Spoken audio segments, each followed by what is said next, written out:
नमस्कार, आप देख रहे हैं न्यूज इंडिया। मैं हूं आपके साथ रवीश। बुलेटिन की शुरुआत करते हैं बड़ी खबर के साथ। पश्चिम बंगाल के हुगली में दो गुटों के बीच झड़प हो गई।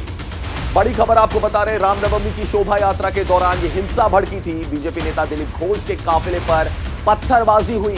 हिंसा के बाद हुगली में इंटरनेट सेवा को बंद कर दिया गया है। बिहार के नालंदा में भी इंटरनेट सेवा पर 4 अप्रैल तक रोक लगा दी गई है। पश्चिम बंगाल के हुगली में आगजनी और हिंसा एक बार फिर देखने को मिली। दरअसल हुगली में रामनवमी की शोभा यात्रा के दौरान हिंसा भड़की। खबरों की माने तो यह भी बताया जा रहा है कि बीजेपी नेता दिलीप घोष के काफिले पर पत्थरबाजी भी की गई। बीजेपी के राष्ट्रीय उपाध्यक्ष ने बताया कि शोभा यात्रा के दौरान महिलाओं और बच्चों पर पथराव किया गया। हावड़ा हिंसा के बाद भी राज्य सरकार कोई कार्रवाई नहीं कर रही है। पथराव किया जा रहा है और वाहनों में तोड़फोड़ की जा रही है।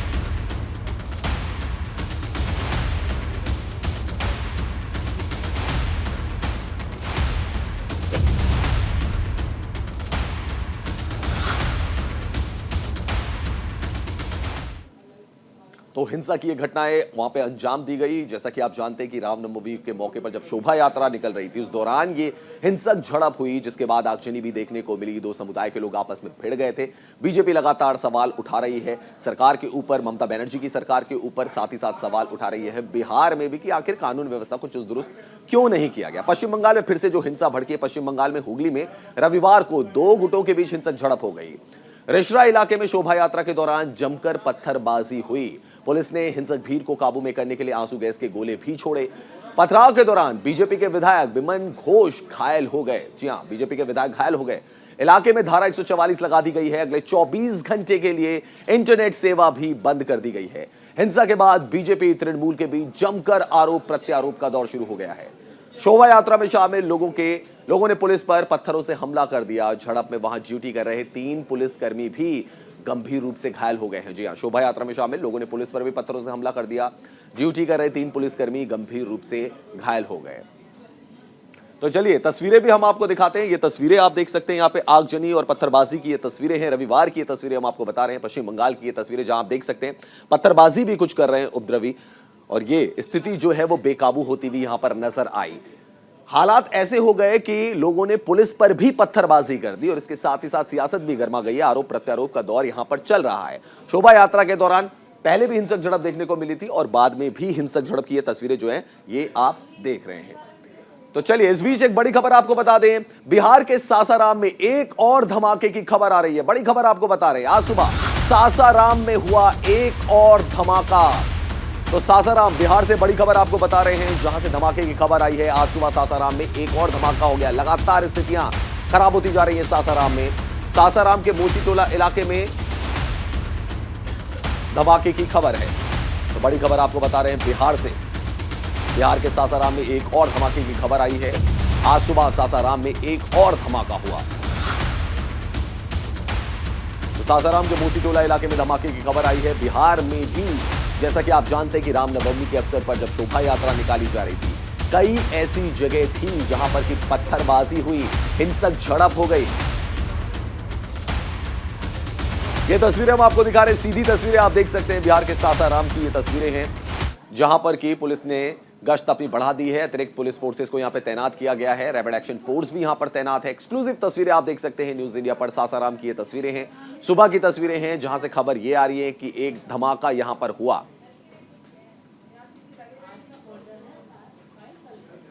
तो रामनवमी के मौके से यहां पर हालात बिगड़ते हुए नजर आ रहे हैं। हालांकि पुलिस पूरी कोशिश कर रही है कि उपद्रवियों को कब्जे में किया जाए। कई लोगों की गिरफ्तारी भी हुई है, ये आप यहां पे देख सकते हैं।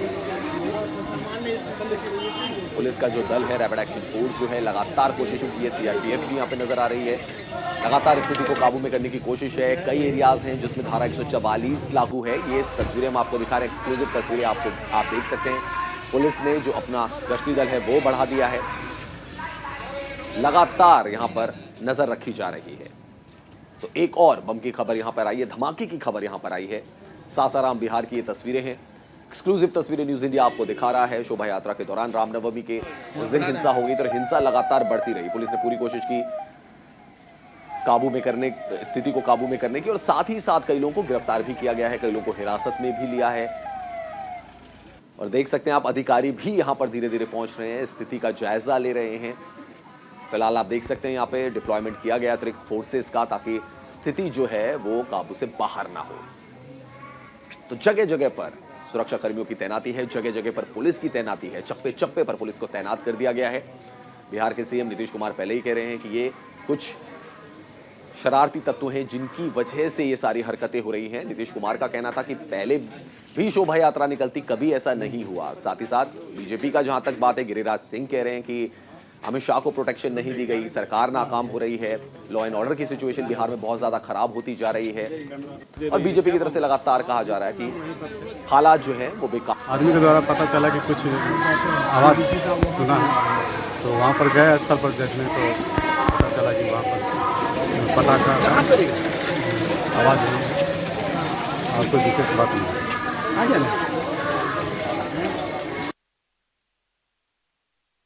तस्वीरें हम आपको दिखा रहे हैं। तमाम आरोप प्रत्यारोप का दौर भी इस बीच चल रहा है, लेकिन आज की जो बड़ी खबर हम आपको बता रहे हैं कि सुबह वहां पे एक धमाके की खबर आई। ये तस्वीरें भी आप देख सकते हैं।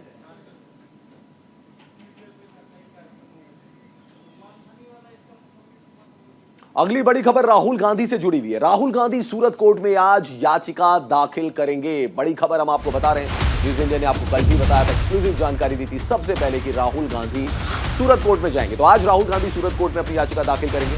2019 के आपराधिक मानहानि मामले में याचिका दाखिल करेंगे राहुल गांधी।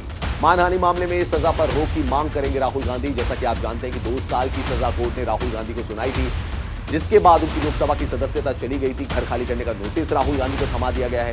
कांग्रेस कह रही है कि साजिश है, और आरोप भी कांग्रेस पर ये लग रहे थे कि कांग्रेस आखिर कोर्ट का रुख क्यों नहीं कर रही है। लेकिन जैसा अभिषेक मनु सिंघवी ने भी कहा था कि ऑर्डर गुजराती में आया, उसको ट्रांसलेट करने में वक्त लगेगा।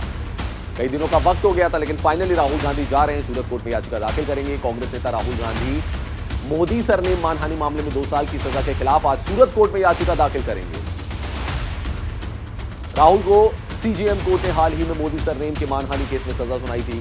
जानकारी के मुताबिक फैसले को चुनौती देने वाली याचिका तैयार है, आज राहुल कोर्ट में दाखिल कर सकते हैं। मानहानि मामले में दोष जो है उनका, उसको रोकने की मांग करेंगे, यानी कि कन्विक्शन को रोकने की मांग करेंगे। तो राहुल गांधी जो है आज जा रहे हैं सूरत कोर्ट में, वहां याचिका दाखिल करेंगे। 2 साल का कन्विक्शन को दिया गया था। मोदी सरनेम मामले में राहुल गांधी दोषी करार दिए गए थे। क्या क्या हुआ था राहुल गांधी के खिलाफ? 23 मार्च को कोर्ट ने 2 साल की सजा राहुल गांधी को सुना दी थी, जिसके बाद कांग्रेस में भी काफी आक्रोश देखा गया था। सजा के अगले दिन राहुल की लोकसभा की सदस्यता भी खत्म हो गई थी। कहा यही जा रहा था कि ऑटोमेटिकली खत्म हो जाती है। कोर्ट ने फैसले के खिलाफ अपील करने का समय दिया था। कोर्ट ने 30 दिन का समय दिया था राहुल गांधी को। कोर्ट ने राहुल गांधी को 30 डेज यानी कि 1 महीना दिया था ऑलमोस्ट, कि आप 30 दिन आपके पास है, आप इसके लिए अपील कर सकते हैं। फैसले के खिलाफ राहुल आज याचिका को दाखिल करेंगे। कोर्ट में रेगुलर बेल के लिए भी अर्जी दाखिल करेंगे राहुल गांधी। जैसा कि आप जानते हैं कि जब सजा सुनाई गई थी, 30 दिन का वक्त भी राहुल गांधी को दिया गया था कि अपर कोर्ट में वो अपील कर सकते हैं। प्रियंका गांधी के साथ सूरत आ सकते हैं राहुल गांधी। मोदी सरनेम मामले में राहुल गांधी को दोषी करार दिया गया था। ये पूरा मामला है जिसको लेकर जो है राहुल गांधी आज सूरत पहुंच रहे हैं। वो कोर्ट में अपनी याचिका जो है वो दाखिल करेंगे। कोर्ट में रेगुलर बेल के लिए भी अर्जी दाखिल करेंगे राहुल गांधी। प्रियंका गांधी के साथ राहुल गांधी जो है वो कोर्ट में आ सकते हैं। एक और बड़ी खबर आपको बता रहे हैं। 3 दिन के अवकाश के बाद आज भी संसद चलने की उम्मीद कम है। जैसा कि आप जानते हैं कि बजट सत्र का जब सेकंड फेज शुरू हुआ तो लगातार हंगामा होता रहा। सरकार की तरफ से कहा जाता रहा कि राहुल गांधी को माफी मांगनी चाहिए, जिस तरीके से उन्होंने कैम्ब्रिज में अपना भाषण दिया था, और विपक्ष कहता रहा कि जेपीसी होनी चाहिए, जेपीसी से जांच कराई जानी चाहिए अडानी मामले की। तो लगातार बीजेपी राहुल गांधी से माफी मांगने के लिए कह रही है। बिहार में हुए दंगे को लेकर बीजेपी हमलावर है। पीएम की डिग्री को लेकर आम आदमी पार्टी लगातार केंद्र पर हमलावर है। आज 3 दिन की छुट्टी के बाद फिर संसद चलने की उम्मीद जो है वो कम दिखाई दे रही है। एक तरफ जहां लगातार बीजेपी राहुल गांधी से माफी मांगने के लिए कह रही है, तो वहीं विपक्ष भी हमलावर है। बिहार में जिस तरह से दंगा भड़का है, उसके बाद केंद्र अर्धसैनिक बलों को वहां पर भेजा गया है केंद्र ने, वहां पर अब लगातार बीजेपी इसको लेकर हमलावर है। तो दूसरी तरफ पीएम मोदी की डिग्री के मामले पर आम आदमी पार्टी लगातार केंद्र सरकार पर हमलावर हो रही है। बढ़ते आगे, कांग्रेस अध्यक्ष मल्लिकार्जुन खड़गे ने बुलाई है बैठक। खड़गे ने बुलाई है विपक्षी दलों की बैठक। तो कांग्रेस के अध्यक्ष मल्लिकार्जुन खड़गे ने विपक्षी दलों की बैठक बुलाई है। सुबह 10 बजे संसद में विपक्षी दलों की बैठक होगी। अडानी और राहुल गांधी के मुद्दे को लेकर रणनीति बनाई जाएगी। तो 3 दिन की छुट्टी के बाद आज फिर से संसद का सत्र जो है वो शुरू हो रहा है। इस बीच कांग्रेस के प्रेसिडेंट, कांग्रेस के अध्यक्ष मल्लिकार्जुन खड़गे ने विपक्षी दलों की बैठक बुलाई है और इसमें अडानी मुद्दे को लेकर साथ ही साथ राहुल गांधी के मुद्दे को लेकर बातचीत की जाएगी, आगे की रणनीति तैयार की जाएगी। जैसा कि आप जानते हैं कि जैसे ही बजट सत्र का सेकंड फेज शुरू हुआ था, दूसरा चरण शुरू हुआ था, लगातार सत्ता पक्ष और विपक्ष की तरफ से हमले किए गए एक दूसरे के ऊपर। साथ ही साथ हमने देखा कि काले कपड़ों में भी कांग्रेस पार्टी के कार्यकर्ता नजर आए थे जब राहुल गांधी की संसद सदस्यता को खत्म कर दिया गया था। तो मल्लिकार्जुन खड़गे ने बैठक बुलाई है विपक्षी नेताओं की और उसके बाद आगे की रणनीति को तय किया जाएगा। सुबह 10 बजे संसद में विपक्षी दलों की बैठक होगी।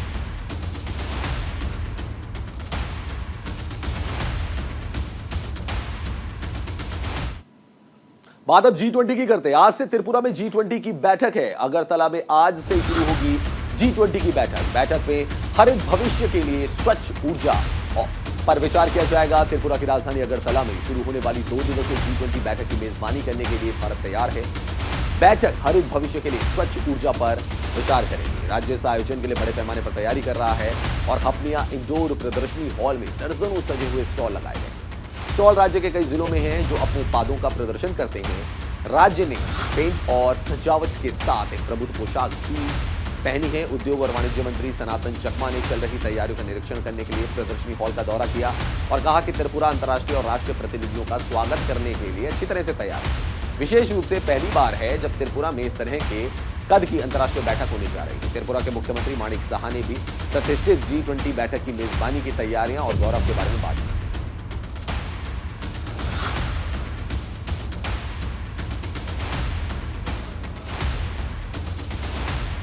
तो अगरतला में आज से G20 की बैठक शुरू हो रही है। देश के अलग अलग राज्यों में G20 की बैठक का आयोजन किया जा रहा है। अब ये टर्म आ गया है त्रिपुरा का। त्रिपुरा में G20 की बैठक का आयोजन किया जा रहा है। हरित भविष्य को लेकर यह बैठक का आयोजन किया जाएगा। तस्वीरें भी हम आपको दिखा रहे हैं। लगातार देश के अलग अलग राज्यों में, देश के अलग अलग शहरों में G20 की बैठकें हुई हैं। अब त्रिपुरा की राजधानी अगरतला में G20 की बैठक है। एक और बड़ी खबर आपको बताते हैं। आज भारत के दौरे पर आएंगे भूटान के राजा जिग्मे खेसर। बड़ी खबर आपको बता रहे हैं, भूटान के राजा जिग्मे खेसर आज भारत दौरे पर आएंगे। 3 दिवसीय भारत यात्रा पर जिग्मे खेसर नई दिल्ली आएंगे। दोनों देशों के संबंधों को विस्तार देने के लिए बातचीत करेंगे। भूटान के राजा पीएम मोदी और राष्ट्रपति से भी मुलाकात करेंगे। भूटान के राजा जिग्मे खेसर नामग्याल वांगचुक आज से 5 अप्रैल तक भारत की आधिकारिक यात्रा पर रहेंगे।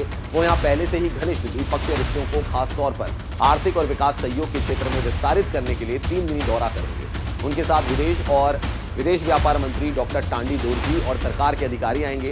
यात्रा के दौरान वो राष्ट्रपति द्रौपदी मुर्मू और पीएम मोदी से मुलाकात करेंगे। विदेश मंत्रालय ने कहा कि भूटान नरेश की यात्रा दोनों देशों में द्विपक्षीय सहयोग के सभी पहलुओं की समीक्षा करने और साझेदारी को और आगे बढ़ाने का अवसर देगी। बता दें कि भारत भूटान में द्विपक्षीय संबंधों का मूल ढांचा दोनों देशों के बीच 1949 में हस्ताक्षरित मैत्री और सहयोग की संधि है। इसमें दोनों के बीच एक दूसरे के आंतरिक मामलों में दखल न करने का आह्वान है। भारत के दौरे पर भूटान के राजा आ रहे हैं। प्रधानमंत्री नरेंद्र मोदी के साथ मुलाकात करेंगे। राष्ट्रपति के साथ उनकी मुलाकात होगी। आज से 5 अप्रैल तक भारत के दौरे पर रहेंगे जिग्मे खेसर। तो भूटान के राजा भारत यात्रा पर आ रहे हैं। प्रधानमंत्री नरेंद्र मोदी के साथ मुलाकात करेंगे। राष्ट्रपति द्रौपदी मुर्मू के साथ मुलाकात करेंगे।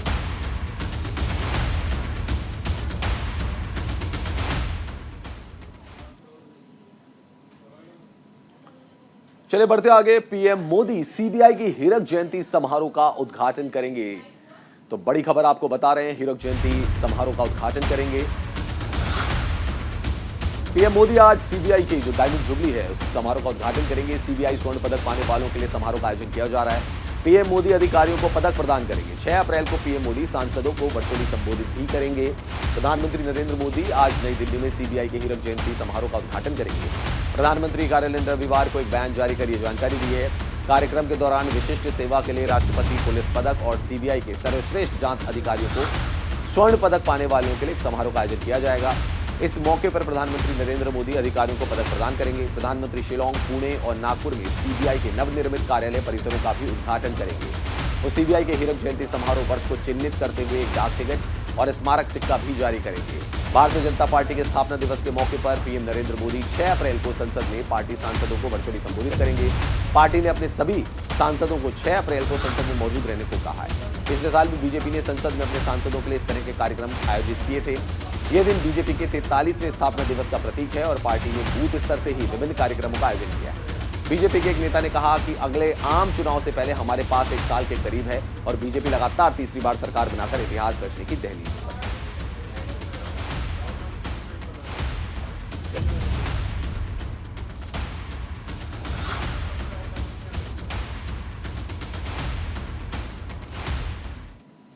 बढ़ते अगली बड़ी खबर की तरफ। दिल्ली दौरे पर उत्तराखंड के सीएम पुष्कर सिंह धामी। आज सीएम धामी प्रधानमंत्री से मुलाकात करेंगे।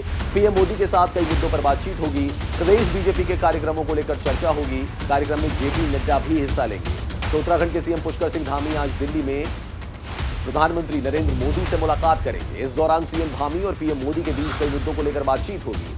दिल्ली दौरे के दौरान मुख्यमंत्री धामी और पीएम मोदी आने वाले दिनों में प्रदेश बीजेपी के कार्यक्रमों की रूपरेखा पर चर्चा करेंगे। आने वाले दिनों में उत्तराखंड में बीजेपी विधायकों सांसदों का प्रशिक्षण शिविर आयोजित किया जाना है, जिसमें पीएम मोदी वर्चुअली जुड़कर विधायकों और सांसदों को जीत का मंत्र देंगे। इस कार्यक्रम में बीजेपी के राष्ट्रीय अध्यक्ष जेपी नड्डा भी हिस्सा लेंगे।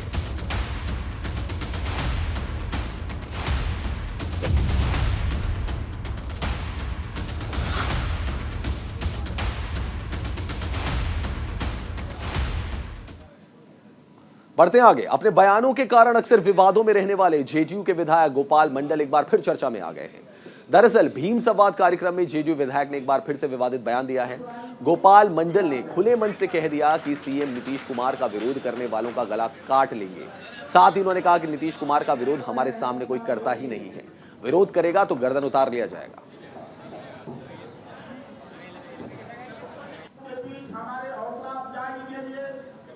हमारे बीच मौजूद हैं, उनका भी सम्मान कर रहे हैं त्रिपुरारी जी, जिला कुमार ने जितना काम किया बिहार के अंदर, और हम देखते हमारा पार्टी के लोग कार्यकर्ता लोग दब जाता है, भाजपा सब हल्ला गुल्ला करता है। इसलिए नीतीश कुमार के काम को अड़ाए रखिए। नीतीश कुमार का विरोध तो हमारे सामने कोई करता नहीं है, करे तो हम गर्दन में उतार देंगे। इसमें दो बात जयपुर की करते हैं। जयपुर में SC/ST महापंचायत का आयोजन किया गया। इस दौरान मंत्री गोविंद राम मेघवाल को महापंचायत में बोलने से रोका गया तो नाराज होकर मंत्री कार्यक्रम छोड़कर चले गए। मंत्री मेघवाल के साथ मंत्री ममता भूपेश, मंत्री टीकाराम जूली, मंत्री भजनलाल जाटव, विधायक प्रशांत बैरवा समेत कई नेता भी महापंचायत छोड़कर चले गए।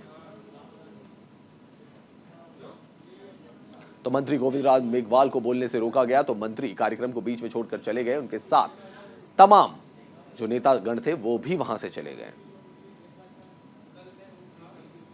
SC/ST महापंचायत का आयोजन किया गया था, जिसकी तस्वीरें हम आपको दिखा रहे हैं। इसमें मंत्री गोविंद राम मेघवाल को बोलने से रोक दिया गया।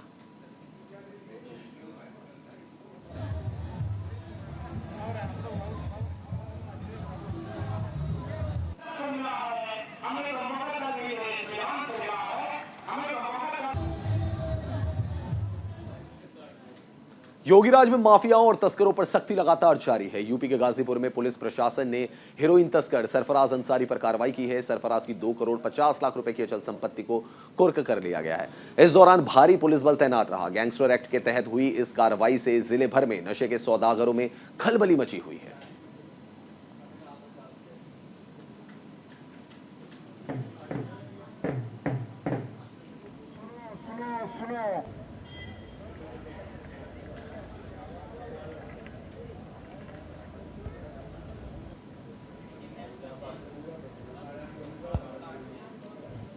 महोदय के तहत श्रीमान जिलाधिकारी महोदय के आदेश के अनुक्रम में ये प्रॉपर्टी कुर्क की गई है।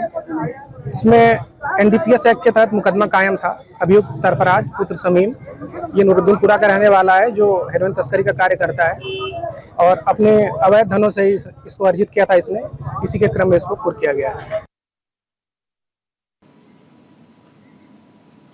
तो ये तस्वीरें हमने आपको दिखाई जहां पे कि आप कुर्क की जा रही है संपत्ति को। चलिए बढ़ते आगे। गाजीपुर के राधेनगर कॉलोनी में धर्मांतरण का मामला सामने आया है। दरअसल पंडाल लगाकर लोगों का धर्मांतरण कराया जा रहा था, जिससे काफी संख्या में लोग मौजूद थे। बताया जा रहा है कि ईसाई मिशनरी के लोग बीमारी दूर करने के बहाने लोगों का धर्मांतरण करवा रहे थे। इसकी सूचना मिलने के बाद बीजेपी के कार्यकर्ता और समाज सेवी संगठनों के लोग वहां पहुंच गए और विरोध करना शुरू कर दिया। इस पूरे घटना की जानकारी पुलिस को दी गई, जिसके बाद पुलिस ने मामले की जांच शुरू कर दी है। तो पुलिस मामले की अब जांच कर रही है। बताया जा रहा है कि एक पंडाल लगाकर बाकायदा धर्मांतरण करवाया जा रहा था।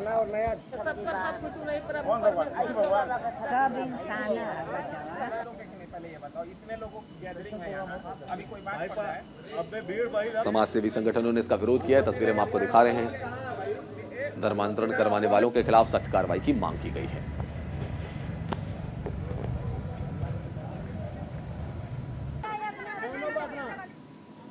राधे नगर कॉलोनी में कुछ लोगों के द्वारा एक प्रार्थना सभा की जा रही है, जिसमें विश्वसनीय सूत्रों द्वारा बताया गया था कि धर्मांतरण भोले भाले लोगों को लालच देकर उनका धर्मांतरण कराया जा रहा है।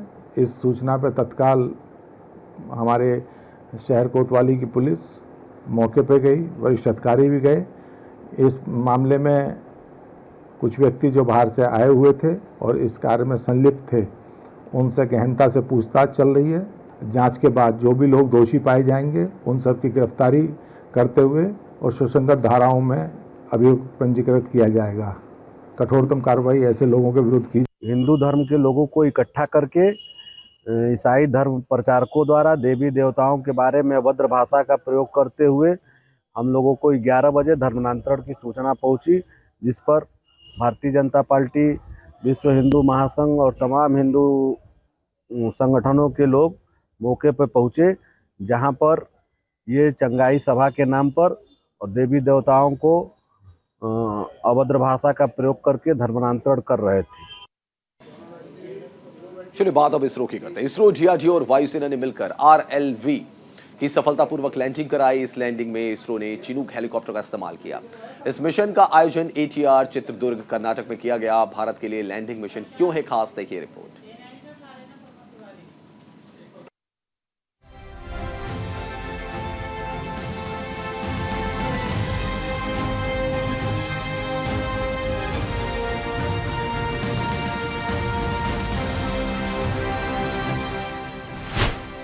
इसरो के नाम एक और कामयाबी। आसमान में भारत की सुरक्षा हुई मजबूत। दुश्मन देश के सैटेलाइट को मार गिराने में सक्षम। इसरो, डीआरडीओ और वायुसेना ने मिलकर 2 अप्रैल की सुबह एक लैंडिंग मिशन का सफलतापूर्वक संचालन किया है। इसरो ने ट्वीट कर कहा, भारत ने कर दिखाया।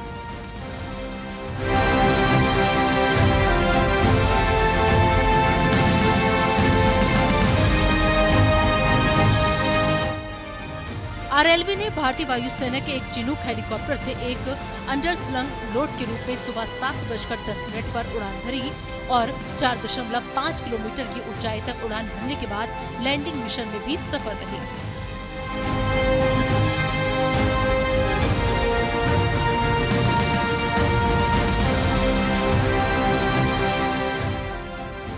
इस मिशन का आयोजन ATR चित्रदुर्ग कर्नाटक में किया गया था।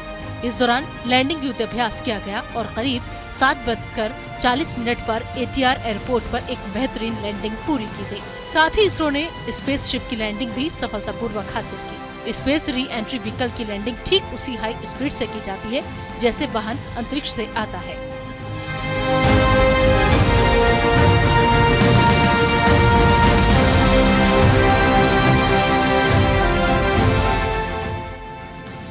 लैंडिंग मिशन के दौरान RLV LEX को भारतीय वायुसेना के चिनूक हेलीकॉप्टर लाया गया। इसे 4.5 किलोमीटर की ऊंचाई पर ले जाया गया और 4.6 किलोमीटर की रेंज पर छोड़ा गया। इसके छोड़ने के बाद रियूजेबल लॉन्च व्हीकल ने हल्की स्पीड से उड़ान भरी। इसके कुछ देर बाद उसे लैंडिंग गियर के साथ खुद ही ATR में लैंड कराया गया। रियूजेबल लॉन्च व्हीकल के जरिए हम रॉकेट को दोबारा लॉन्च कर सकते हैं।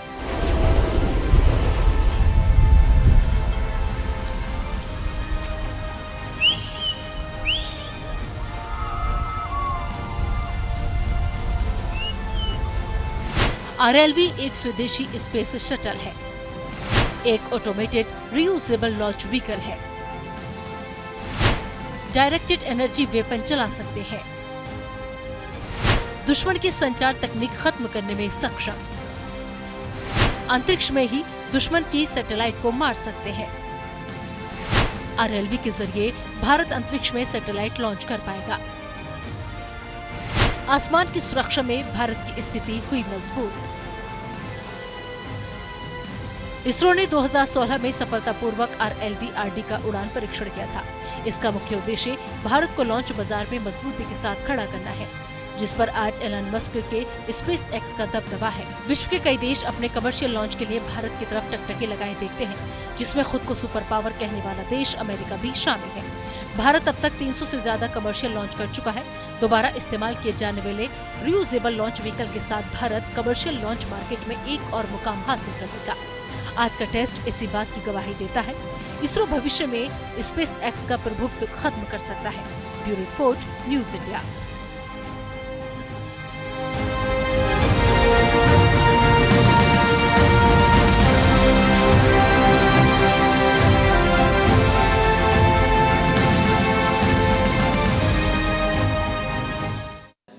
इस खास पेशकश में कई देशों दुनिया की बाकी खबरों के लिए देखते रहिए न्यूज इंडिया।